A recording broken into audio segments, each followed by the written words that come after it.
Hello guys, आज के इस वीडियो में मैं आप लोगों को एक राफ्ट की स्टील का कंप्लीट विज़िट कराने वाला हूं और बताने वाला हूं कि क्या क्या स्पेसिफिकेशंस हम राफ्ट की स्टील के अंदर फॉलो करते हैं और कैसे राफ्ट की स्टील बिछाई जाती है। इस बारे में मैं आज डिटेल के साथ बात करने वाला हूं, तो आपने वीडियो को एंड तक देखना है। और इससे पहले आपने अगर मेरे चैनल सिविल कॉन्सेप्ट्स को सब्सक्राइब नहीं किया तो उसको सब्सक्राइब भी कर दें। तो सबसे पहले मैं आप लोगों को लेके चलता हूँ राफ्ट के बॉटम स्टील की तरफ, कि बॉटम स्टील के बाद फिर मैं आऊँगा टॉप स्टील की तरफ, फिर कॉलम्स और रिटर्निंग वाल की स्टील के बारे में भी मैं डिटेल के साथ आप लोगों को बताता हूँ। तो हमारी ये जो राफ्ट है इसकी डेप्थ जो है, इसकी कंक्रीट की डेप्थ ये है 4 फीट 48 इंचज़ की डेप्थ है। और इसमें 3/4 इंचज़ के बार यूज़ किए गए हैं, टॉप और बॉटम दोनों में 6 इंच की स्पेसिंग पे दोनों तरफ, ठीक है। और इसमें जहाँ पे कॉलम्स है उसमें बॉटम पे एक्स्ट्रा बार्स भी यूज़ किए गए हैं, और किस तरह यूज़ किए गए हैं ये मैं आपको बताने वाला हूँ। तो राफ्ट की सबसे पहले जब हम बॉटम की स्टील शुरू करते हैं तो बॉटम की स्टील में आपने ये देखना है कि जो आपकी प्लॉट या बिल्डिंग की शॉर्टर साइड है उस बार को हमने नीचे रखना है, यानी कि जिस बार की लेंथ कम होगी जिस साइड की, उस तरफ की बार को हमने नीचे रखना है। जैसे हमारे इस प्लॉट में मैं आपको किसी चीज़ से दिखाता हूँ। ये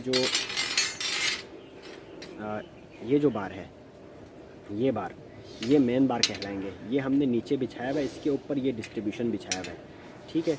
तो ये बार हमारा मेन है और ये शॉर्टर साइड में है। बिल्डिंग इस डायरेक्शन में शॉर्ट है और इस डायरेक्शन में बिल्डिंग जो है वो लंबा है।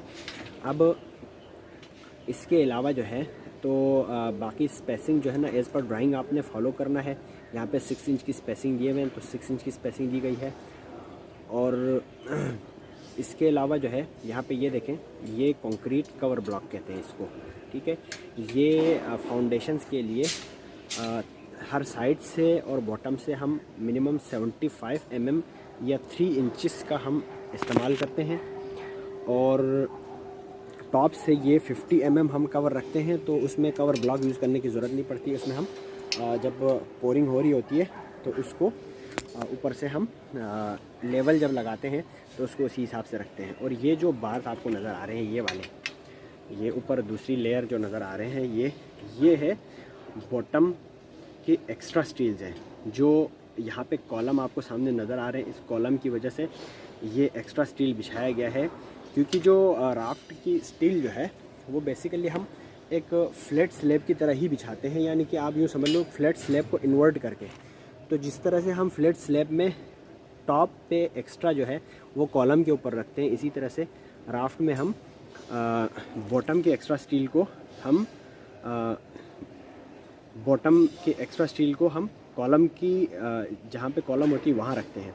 और जहाँ दो कॉलमों के बीच का जो स्पेन होती है उसमें हम टॉप का एक्स्ट्रा देते हैं। जैसे स्लैब में या बीम में हम बॉटम में एक्स्ट्रा मिड स्पेन पे दे देते हैं।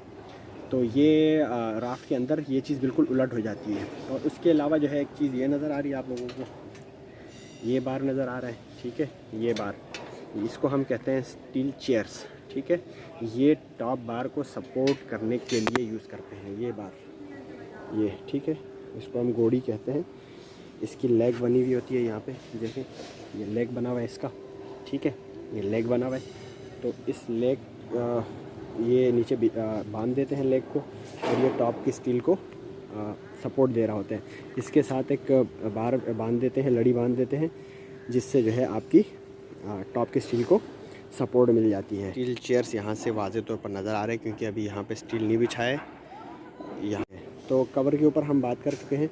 देखें साइड से भी कवर जो है, अभी यहाँ पे फॉर्म वर्क लगना शुरू हो गया है, तो साइड पे भी कवर ब्लॉक जो है वो हमने 75 mm का यूज़ किया हुआ है। इसके अलावा मैं आप लोगों को बता दूं कि इसकी एंकरेज लेंथ जो है, इस राफ्ट की या फाउंडेशन की एंकरेज लेंथ जो है ये फ़िक्स दिया हुआ है 2 फीट। वरना हम इसको 12 डाया से लेकर 24 डाया तक ले लेते हैं। इसको अभी दिया हुआ है फिक्स 24 इंच किसी भी टाइप की स्टील के लिए। और ये टॉप की और बॉटम की जो इंकरेज लेंथ से जो एल मारे हुए बार हैं वो आपस में लेप हो रहे हैं, ठीक है। अच्छा, इसके बाद हम बात करेंगे बॉटम की स्टील का ओवरलेप के बारे में। तो बॉटम की स्टील जो है उसका ओवरलेप जैसे यहाँ पे लेप किया गया है, तो मुमकिन नहीं है कि पूरी राफ्ट पे जो है एक ही सरिये के लेंथ से आप पूरा राफ्ट का सरिया आ जाए, तो उसके लिए हमें ओवरलेप देना पड़ता है, ठीक है। तो इसका ओवरलेप जो है आप देखें, ये 2 कॉलम, जहाँ एक कॉलम यहाँ पे और एक कॉलम यहाँ पे है, तो इन 2 कॉलमों के बीच की जो जगह है वहाँ पे लेप दी जाती है। और इसके बरक्स टॉप का जो लेप है वो हम कॉलम के ऊपर तोड़ते हैं, जहाँ एक कॉलम आ रहा होता है। देखें जैसे यहाँ पे ये देखें, ये कॉलम है, तो इस कॉलम के ऊपर दोनों बार ओवरलेप किए गए हैं, ठीक है। इस तरह से होता है। तो अब हम टॉप स्टील पे आ जाते हैं। तो टॉप स्टील में हम जो लॉन्गर साइड है, जैसे मैंने बोला था कि बॉटम की स्टील जो है उसमें हम शॉर्टर वे की बार को जो है वो हम बॉटम मोस्ट रखते हैं, यानी कि सबसे नीचे रखते हैं। तो टॉप में उसके बरक्स जो शॉर्टर साइड है उसके बार्स को हम सबसे टॉप पे रखते हैं, टॉप मोस्ट बार बनाते हैं। जैसे यहाँ पे आप लोगों को भी नज़र आ रहा होगा, बिल्डिंग इस वे में शॉर्ट है, ये शॉर्टर वे है इसकी। तो इसके स्टील को जो है हमने बिल्कुल सबसे टॉप पे रखा है। इसकी डिस्ट्रीब्यूशन को यहाँ नीचे बांधा गया है इसके, जो कि इस वे में बिल्डिंग जो है ये लंबी है, ठीक है, इसकी लॉन्गर वे है। और आप देखें जहाँ जहाँ टॉप में ओवरलेप किए गए हैं बार्स, वो उस पॉइंट्स पे किए गए हैं जहाँ जहाँ कॉलम आ रहे हैं। और उसके बरक्स बॉटम में जितने भी ओवरलैपिंग दी गई है वो आप देख सकते हैं ऊपर से भी कि एक कॉलम ये है और दूसरा कॉलम ये। तो इन 2 कॉलमों के बीच में बॉटम का ओवरलेप दिया गया है। नीचे नज़र आ रहे हैं आपको 2 बार से एक साथ चल रहे हैं, तो ये ओवरलेप किया गया है। अच्छा, एक बात और बता दूं कि जो ओवरलेप है उसकी लेंथ जो है, लेपिंग लेंथ, ओवरलेप लेंथ जो है वो बार के डाया के हिसाब से होता है। तो हमारे पास 54 टाइम्स डाया इसकी लेंथ है, ठीक है। इसी तरह से के बाद हम बात करेंगे कॉलम कैसे खड़े करते हैं। कॉलम खड़े करने के लिए देखें नीचे आप लोगों को लाइनें नज़र आ रही है, लेआउट किया गया है, ठीक है। लेआउट करने के बाद उसकी स्पेसिफाइड कवर को मद्देनज़र रखते हुए कॉलम को उठाया जाता है। और जब राफ्ट की टॉप का स्टील आता है तो इसको प्लम में आउट होने का खदशा होता है, इस वजह से यहाँ पे मार्किंग की गई है। कभी टेप से या पेंसिल वगैरह से मार्क किए जाते हैं,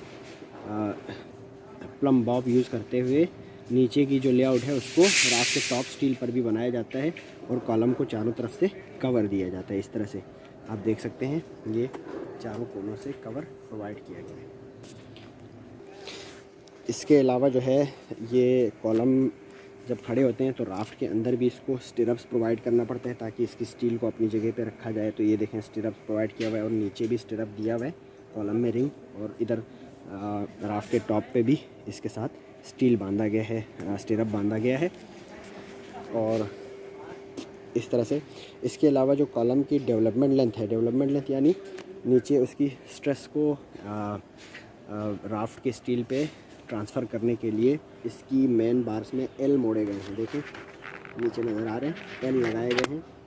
तो ये एल जो है बेंड किए गए हैं। ये भी मिनिमम 12 इंच होना चाहिए इसकी साइज़, यानी 300 मिलीमीटर्स होने चाहिए। तो यहाँ पे ये 15 इंचज़ का दिया गया है, मिनिमम 12 इंचज़ है। और डिज़ाइनर जो है अपनी मर्ज़ी से ज़्यादा भी दे सकते हैं 24 डाया तक, ठीक है। ये देखें ये रिटेनिंग वॉल की स्टील है। रिटेनिंग वॉल जो अंडरग्राउंड वाटर टैंक बनेंगे उसकी वॉल की स्टील है। ये 8 इंच थिक वॉल है इसकी। तो ये भी लेआउट करके नीचे से इसकी स्पेसिफाइड कवर छोड़ने के बाद इसको 12 इंच का मिनिमम एल मोड़ते हैं, उसके बाद इसको उठाया गया है, ठीक है। और तमाम स्टील का डाया जो है वो होना चाहिए एज़ पर ड्राइंग, ठीक है। तो डाया को आप कैसे देख लोगे, कुछ बार्स, कुछ कंपनियां जो है बार के ऊपर डाया मेंशन कर देते हैं 12 mm है, या 15 mm है, जो भी है डाया मेंशन कर देते और कुछ कंपनियां स्टील के ऊपर डाया मेंशन नहीं करते। जैसे यहाँ पे मेरे पास आया हुआ है आगा स्टील का, तो इन्होंने ग्रेड मेंशन कर दिया है स्टील का, ग्रेड 60 का स्टील है तो ग्रेड मेंशन कर दिए, लेकिन इन्होंने यहाँ पे डाया मेंशन नहीं किया। तो ऐसे में डाया इस तरह फाइंड मालूम हो जाएगा आपको जब आपकी साइड पे स्टील आती है, तो आप उसको लैब में मटेरियल टेस्ट करने के लिए भेज देते हैं तमाम डाया के स्टील, तो वहाँ पे डाया भी रीचेक करते हैं लैब के अंदर इसकी स्ट्रेंथ के साथ साथ। उसके अलावा अगर आप फिज़िकली ख़ुद चेक करना चाहें तो उसको वर्नियर कैलिपर यूज़ करके चेक कर सकते हैं। आप एक्सपीरियंस बेस पे पहचान तो लेते हैं कि कौन सी बार है, ठीक है 5/8 है 3/4 है, लेकिन अगर आपको कभी लग रहा है या कभी अंडर गेज आ गया है सरिया, तो वो लैब टेस्टिंग के दौरान आपको पता चल जाता है। और एक और ख़ास बात मैं इस राफ्ट की आप लोगों को बता दूं कि यहाँ पे ये देखें, इस कॉलम की डेप्थ जो है वो बढ़ाई गई है, ठीक है। इस कॉलम के पास जो कंक्रीट की डेप्थ है वो इंक्रीज़ किया गया है, 1 फीट बढ़ा दी गई है, यानी इस कॉलम के लिए पंचिंग की रिक्वायरमेंट जो है वो ज़्यादा थी।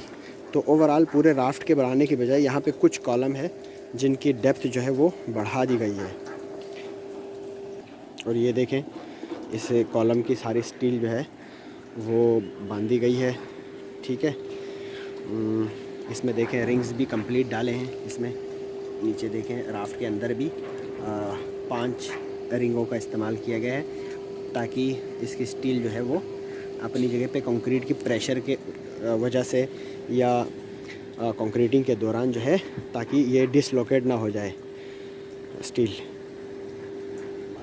और यहाँ पे देखें, ये जो बॉटम का स्टील है, इस फुटिंग की जैसा मैं बोल रहा था, इस फुटिंग को इसकी डेप्थ बढ़ा दी गई है, तो इस फुटिंग की डेप्थ को जो है दूसरे राफ्ट की डेप्थ से जो है ज़्यादा बढ़ा दी गई है। तो इस वजह से इसकी स्टील को, बॉटम की स्टील को, इसकी डेवलपमेंट लेंथ को टॉप तक लेके आए हैं, ताकि अच्छी तरह से इनमें बॉन्डिंग रह सके। सही है। जैसा कि आप लोगों ने भी नोट किया होगा, इस राफ्ट में ग्राउंड वाटर टेबल जो है वो काफ़ी ऊपर आ गई है, ठीक है। ऊपर तक पानी की सतह जो है ये राफ्ट की बॉटम स्लैब के हद तक टच कर रहे हैं, उसको डिवाटरिंग पंप के ज़रिए जो है डिवाटरिंग कर रहे हैं।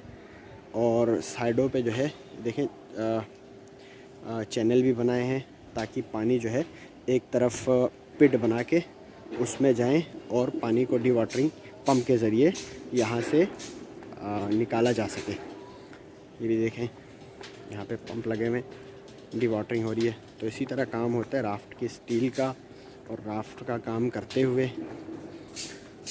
ये मैं ख़ास तौर पर फ्रेश इंजीनियर्स के लिए और technical supervisors, fresh diploma holders और सिविल स्टूडेंट्स के लिए बना रहा हूँ वीडियोस, ताकि उनको साइट से रिलेटेड काफ़ी कुछ क्वेश्चंस जो है वो जहन में होते हैं, उन सबको दूर किया जाए। और राफ्ट में बहुत सारी चीज़ें साइड पे बहुत बारीकियाँ होती है जिनका ख्याल करते हैं, तो वो सारा कुछ जो है एक वीडियो के अंदर समेटूंगा, तो वीडियो जो है काफ़ी लंबी हो जाएगी। तो मैंने कुछ ख़ास जो पॉइंट्स है वो आप लोगों के साथ शेयर किया है। तो उम्मीद करते हैं कि वीडियो आप लोगों को पसंद आया होगा। अगर पसंद आया है तो अपने दोस्तों के साथ शेयर करें वीडियो को, और मेरे चैनल सिविल कॉन्सेप्ट्स को सब्सक्राइब करें और बेल के आइकन पर भी क्लिक कर दीजिए, ताकि नए आने वाले वीडियोस की अपडेट आप लोगों को मिलती रहें। तो thank you so much for watching.